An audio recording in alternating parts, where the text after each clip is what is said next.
I am Dr. Amber Johnson, Associate Professor of Communication and Social Justice at St. Louis University, and my teaching focus is intercultural communication and digital activism. So what is digital activism? First, the digital. It's using technology to communicate.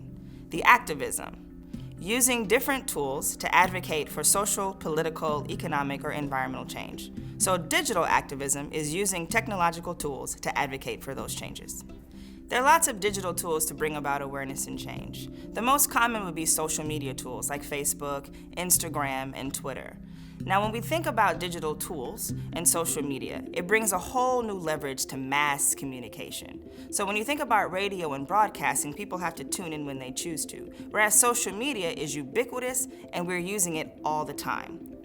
For instance, one Monday morning in early 2018, 1 billion active users were using Facebook. This doesn't mean that they were logged in and not necessarily using the app, but actively engaging. So posting, liking, commenting. That's 1/8 of the entire Earth's population. One of the beautiful things about combining digital activism with traditional activism is what I like to call the performative possibilities of social media, meaning that we get to insert our own narratives or our actual lived experiences that we go through daily into the digital landscape and change master narratives regarding who we are as people with social identity categories like race, class, gender, sexuality, religion, ability, and so on.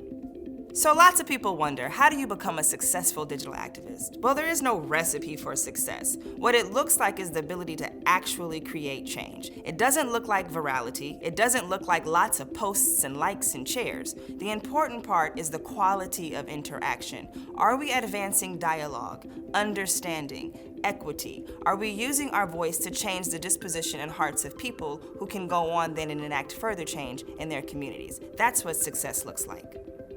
So while these are all really positive impacts of digital activism and social media use, there's also lots of downfalls. For instance, the abundance of misinformation. And then in thinking about living in a society where digital activism and digital media is so ubiquitous, we have to focus on accountability.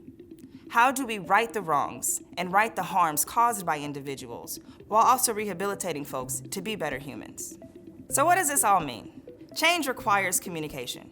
And digital platforms increase the efficacy of our communication efforts, especially when we get out of our echo chambers, broaden our perspectives, and focus on dialogue that has the capacity to change the hearts, minds, and dispositions of people.